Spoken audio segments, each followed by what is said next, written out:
blocked my religious aunt and cousin to stop them from harassing me into giving up my baby for adoption after my partner and I refused. I, 24F, am currently 8 months pregnant with a baby girl, and my aunt/cousin have been giving me trouble since I have announced the news.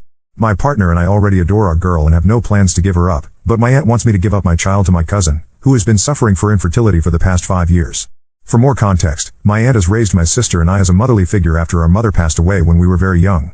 We have been quite close with our aunt/cousin throughout our life and have been trying to support my cousin through her struggles with infertility. My aunt is also very religious, being a Mormon who regularly attends church and has a very rigid, close-minded view on morality/values and living a good life. She believes that a child deserves a strong, foundational religious upbringing with a strong, providing father and a loving, attentive mother. Since my partner is not Christian and because we both have full-time jobs and careers, she believes that my child will grow up confused and misguided in our household due to our religious differences, lacking a proper sense of identity and adequate care. She says she fears that our child's well-being will not be put first in such an environment and that our kid could likely go down a dark, immoral path. According to her, my cousin, who works part-time from home, and her husband are way better able to provide my child with a loving home with good values and religion. I have both my aunt and cousin blocked on most forms of communication, and I have moved to a new home, where they do not know the address. My partner and I also got married in a private ceremony, so they won't have control over my medical decisions. Out of the two, my aunt has been more aggressively towards me and even showed up to my old apartment one day to scream and argue me about the situation. She, in a fake nice tone, tried to get me to come with her to a cafe near the church to speak with me about the baby, even when I told her there is nothing to be discussed and that I'm keeping the baby. I spoke with the apartment manager and had to hide until she left after half an hour. My aunt also has her church friends after me. They sometimes regularly send me hostile text message and voicemails. My cousin has been on the quieter side towards me and has been struggling with depression and trauma from her latest pregnancy last year, ending in a stillbirth of her baby girl after preterm labor at 30 weeks. She has been regularly posting on social media and has joined motherhood-related groups. I've heard through gossip that she is trying to get a baby through those groups and has been banned from a considerable amount of them to her dismay. She had been harassing young moms and widows for their babies. My cousin is desperate for a baby to fix her family and is apparently waiting for my name / to give birth for my baby girl, who she apparently sees her own late baby in. My aunt and her are apparently sure that I will be overwhelmed with my decision and the responsibilities with motherhood that I will give up / give more to my baby by letting my cousin and her husband adopt her. My aunt says that giving my baby to my cousin shouldn't be as hard as it could be because we are family, and that I could have a baby later on as I am still young and have plans to attend grad school after working for a while. My cousin also apparently wants to get into contact as we had before my pregnancy. I will not be speaking to her again until after I give birth to see where she is then and to prevent further stress during my pregnancy. I have been very supportive of her through her infertility journey and generally liked her more than my aunt growing up, but her behavior and thinking have shocked me and are making me fear for my safety. I am planning a big wedding party for next year since my partner and I privately got married this year, and I am not sure if my cousin / aunt would be invited and able to come. I have a lot of family support from both sides right now apart from those who are close to them and on their side, but I'm not sure if that support will be as strong in a year and what my relationship with my aunt / cousin will be then. I have skipped some family events that I know they will be at, but I don't want to miss out on those family gatherings and fun forever. I'm not sure how the future will look like with my aunt / cousin after my baby and the issues that arise with that. Any support would be appreciated. I grew up with this happening. Children and having a family were / are seen as prizes for living a godly, devout life. You would often be heavily judged for any shortcomings and not giving adequate, judgment-free help even if you were truly struggling. My church did adoptions and I think still is involved in them. The birth mothers would often be a combination of young, single, unwed, and ungodly in some sense, and the church would pressure them and scare them of their and their children's fate if they raised their babies. The babies were adopted out to infertile Mormon couples or couples who wanted to be charitable by saving an innocent baby and giving its biological mother a chance to fix her life and live well. It scares me and now I am very wary on adoption. Update 1. We got in contact with the local church leader and talked to them about the situation with my aunt and cousin, who are both active members. We talked to him for a while. He initially dismissed my concerns as personal conflict between family and tried to refer us over to counseling services. We explained to him that my cousin is dealing with trauma from her baby's death and that she is having false hopes about adopting my baby, which would be raised in a good home. We also told him that my aunt is feeding into those hopes and has been harassing me on her behalf, causing disturbance and a lot of stress. He told me he understood my side and that he knew what my cousin has been going through with her inability to have kids. He said he would contact my aunt and cousin to see what they have to say about the situation. I talked again with him today. He said that my aunt and cousin would like to speak with me and that they were concerned that I stopped communicating with them, especially since I moved away. I explained to him that their behavior regarding my baby influenced me to do those things and pressed him on what they said. He said that my cousin had talked with a church therapist and was looking into adoption to start a family because her IVF treatments were likely not going to produce a child with her condition. I emphasized to him that I was not giving up my baby and that my cousin had been thinking such. He said that understood that and started asking me for personal details on how I was doing now. He was again trying to set up a meeting between us and my aunt / cousin and referring us to services. I told him I was not comfortable with that at the moment, and he told me to at least call my cousin once. He said he will meet with my aunt on Sunday since I was too scared to do on my own. Our call ended after that. I'll comment any update on what he says in the coming days under this post. Edit. I'll also edit this post to make the update easier to find since I don't want to create a whole different post on it. Edit. I am not satisfied with his response and do not like that he is putting pressure on me with reconnect with my aunt and cousin. He says he understands my concerns, but I think he is being rather dismissive of them and trying to force us to resolve our issues. My partner and I thought it was worth a shot reaching out to him because he has influence and religious authority over my aunt/cousin. I'll see what he says on the next phone call and see what I can do to make him care more. Edit. To make clear, I didn't give him any personal information and have no plans for any in-person meeting with my aunt and cousin. We are in contact with legal help. We do not live in Utah. Update 2. I decided to unblock my cousin and send her a message. I told her that my partner and I are keeping our baby and that is not up for discussion. I encouraged her to seek proper therapy if she hasn't already done so and told her that I am not comfortable with her, her husband, or my aunt being involved in my child's life. She hasn't responded yet. Regardless of what she says, our relationship will not return to as it was before and she will not be a part of my child's life. Update 3. I was busy in the few last months with the birth and projects I've been working on as I recover from birth and take care of my new baby. I logged into Reddit a few times since then, but haven't gotten a chance to update. I am 25 now and my baby is almost 4 months old. Time flies. She is doing well and brings us so much joy. I love going on walks with her and she is growing up so fast. I am planning to go back to work soon, looking for a new job. Thank you all for the concern and well wishes, and I hope everyone is having a great time during the Thanksgiving holiday season. Now, the update that everyone is looking forward to. My cousin and aunt. Since my last update, my cousin and aunt went silent for a while and my cousin didn't respond to my texts. In August, my aunt reached out to me through a new number and asked me how I was, and if I had the baby yet. We talked. She was concerned about my/baby's well-being since I distanced myself from a lot of my family and had to leave my job. I asked about my cousin. She says they have been trying to adopt a baby through their church connections but nothing has been successful so far, cause they probably just started on that. I asked about whether they consulted with a proper adoption agency but my aunt said that my cousin's husband's past may become a problem, didn't know about that, and she proceeded to rant about how the white birth rate is dropping and how people were actively denying themselves parenthood. She asked me if I still wanted the baby and got angry about 9th-month abortions. She is pro-life without exceptions. I reaffirmed to her that I did and she talked about how my cousin was getting old, but she is in her early 30s, and that her nest is still empty. She wanted me to at least share the joy and let my cousin be in my daughter's life and spend time with her. I told that would not be possible due to their past behavior. I feared that my cousin would try to become her mother and let her delusions get to her again. My aunt said that my cousin was trying to become better and got some church counseling. I still told her no. She then asked me if I knew anyone or any resources to adopt a baby. I told her I didn't and that my cousin/her husband should be careful and patient with trying to become parents. My aunt emphasized how becoming parents was important to my cousin and her husband because they deserve children at this point and for their reputation since everyone around them is reaching the parenthood milestone. She asked about my future family plans and pushed me on when I'm going to get pregnant again/have my next child.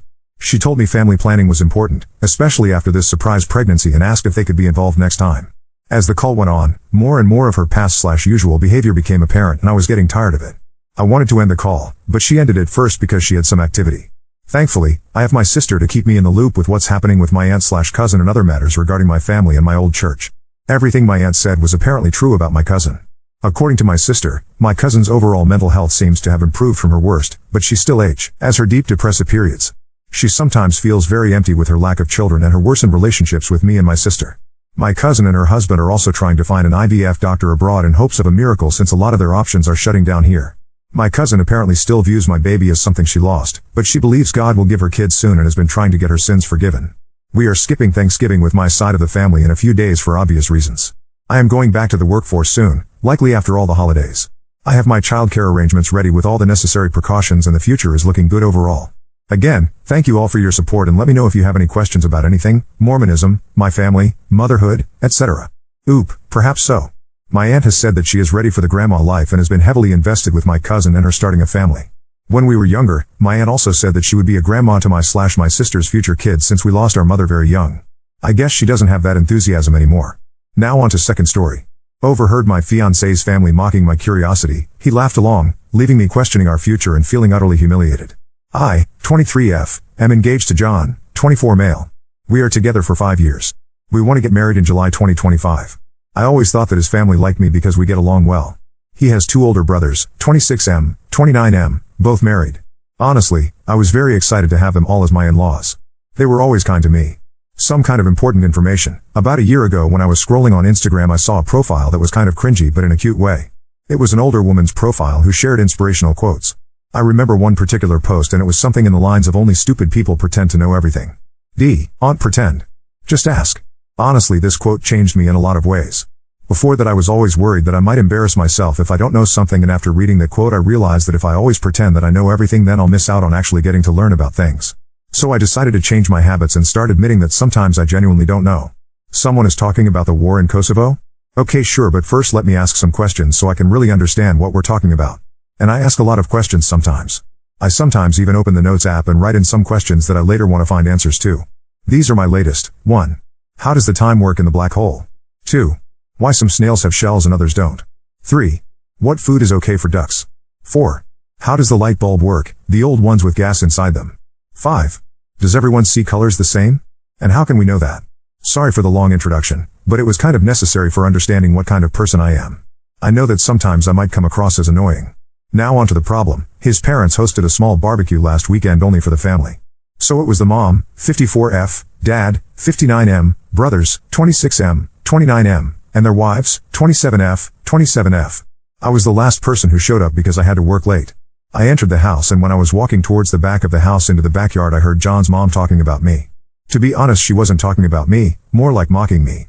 I heard her say in a high-pitched voice, "How does the sun work? Where should I put the fork? Why does nobody like me? How do I wipe my ass?" I just stood there. I had this sinking feeling. I couldn't move, so I just stood there. And I heard them all laughing. One of the wives said, "I actually don't mind her always asking questions. I think it's cute, and it made me feel hopeful that they will say something like, 'Yeah, sure, Air just playing, we love that.'" But none of them did. Instead, the mom replied, "It's not cute. She's just stupid." After that they laughed again. I heard John laughing. My heart kind of broke in that moment because he didn't even say one positive thing. He didn't defend me. He just laughed. I quietly turned around and left the house. I texted John that I got sick and have to stay home. Now I'm wondering, how should I approach this situation? We live together and I sleep in the guest bedroom for now, and I use the excuse that I don't want him to get sick from being around me. I can't ignore him forever, and I can't pretend to be sick anymore, because it's been too long. I'm not sure how do I proceed. Maybe it was just a misunderstanding. I'm considering talking to them about this, but I'm also worried that they won't be honest with me. I can't marry him if he really thinks I'm stupid. But I also can't marry into a family who thinks so little of me. But maybe it was a joke and I shouldn't take it so seriously. I'm so torn apart, and every day I convince myself a bit more that it's okay and sometimes we should all laugh about ourselves. Now I feel like I'm just going crazy. I would really appreciate some advice. Update 1. Thank you to people who reached out to answer my questions about black holes, snails, ducks, light bulbs, and other stuff. I would love to have you as my friends. For the other people who said I should just shut up, I don't really care if you find me annoying or hard to be around. I'm okay with that. I don't exist to please everyone. I'm just here for a good time, have my own interests, and learn. I didn't expect my post to gain so much attention, but I'm so grateful for the advice. Most of you told me to break up with him and at the very least confront him, so that's what I decided to do. You gave me a push and confidence to do it. But before I did that, I texted the wife of John's brother, the one who said she liked me asking questions. I asked if we can meet up for coffee. She said sure. We met, and I didn't see the point in pretending to her that I didn't hear their conversation.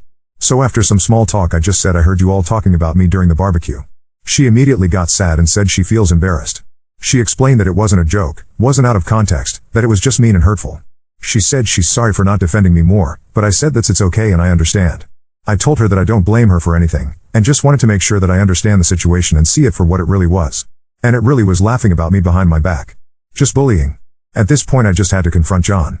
In my last post, so many comments were saying that he will probably try gaslighting me. And you were right. We were having dinner together for the first time since the barbecue happened, because before I tried my best to avoid him. Yes, I know, not very mature of me, but other than you guys I don't really have a strong support system. My family and best friends are hundreds of kilometers away. I only have 2 good friends here. I was so stressed I thought I'm going to pass out.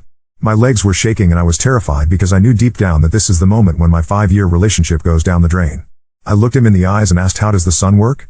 He looked confused, so I followed with, "Where should I put my fork? Why does nobody like me?" At this point realization hit him and he started nervously laughing. I said I was there and I heard them. After the initial shock passed, he got mad. He said it's rude to eavesdrop. I said it's rude to bully people. He tried telling me that it was just a joke. That I shouldn't be so uptight. That it really was funny. I said that I didn't find it funny and went to the guest to calm down. He started panicking. He was asking me to please talk to him. He was much more apologetic and said that he will be 100% honest with me. I asked if his mother made similar comments before the barbecue. He said yes. I asked him if he ever defended me. He said he tries to. I don't know if I believe him. He told me he loves me and respects me. I don't know if I believe it either. I said that I love him too, but I need a break. He's all I ever known. He was my first and only partner. I have no outside perspective of this. I have no experience. I need a moment to think. I will be going to my friend's house for a while to think everything through. The apartment has his name on the lease anyway. After I gathered some of my things and left, he kept texting me non-stop. He tried calling but I didn't respond. I was very hurt because he tried to belittle my feelings, and only later, when he realized that I might break up with him, started apologizing. The next day I decided to give him another chance to explain himself, and I came back to the apartment. He seemed very sad and tired. He said that he told his mother that I overheard them. I said I don't care. It's his time to step up and show me that he cares. I'm not interested in an apology from his mother. I'm already done with her. I can't put up with this behavior and mocking me like we're in primary school. I saw a comment saying that probably her ego is hurting. I think it's true. She never got the chance or never had desire to have an education. She is a very good homemaker, but outside of that she doesn't have many interests of her own. If I'm asking her about making tomato soup, she will be talking for 30 minutes lecturing me about adding enough sugar, but not too much. She will lecture anyone who is willing to listen. But anytime someone is talking about something she's not familiar with, she gets defensive and try to imply that nobody cares about that, and if it's not relevant to her, it shouldn't be discussed. Once again he tried telling me that I should relax because it was only a joke, and at this point I had enough. I took off my ring, and told him that his behavior is a joke and I can't be the punchline. I told him that I wish him and his family the best and to look in the mirror to check if they really are as superior as they think they are. I said I'm going to be back with my friends soon to pick up the rest of my stuff and to not contact me again unless it's about moving my things out. And that's it. I'm done. Thank you all for the advice. Without you I wouldn't have the confidence to leave this man. I know I deserve better. I can't be with someone who can't stand up for me, and I wouldn't be able to feel comfortable around his family, so I'm done with the relationship. Update 2. So I got my own apartment now. I lived with my friend for a while and she was an amazing support for me after the breakup, but now I have my own place closer to my university and work. Turns out my ex-fiancé didn't tell his family that we broke up. I blocked them all except for the ex, because we needed to keep in touch in order to get my stuff from the apartment that we shared, and nice Sil. And a week after the breakup she texted me and asked when I will come to the parents' house because everyone wants to apologize. I called her and said that we're no longer together and I don't really want their apology. She seemed shocked because my ex was telling them that we're fine, she just needs some time. Ex-Sil told me that the family is still fighting over this whole ordeal and that the brothers are giving my ex a hard time about the situation. I told her nicely that I don't really want any updates. I like her, but I cannot put my energy towards following their every move. She told me she understands. I don't know what happened after that with them. I'm happy. I went on a date with a cute guy I met in a cafe, but I'm taking everything slow and I don't want to rush any relationship. I'm not ready because just 3 months ago I was planning a wedding and right now I'm single and focusing on studying and work. When I graduate I want to adopt a kitten, and that's my only goal in terms of any big commitment right now. Smile. I also enrolled in CS50 by Harvard, and I recommend you all to try and learn something new today. If you have any questions then feel free to ask and I will try to answer in the comments.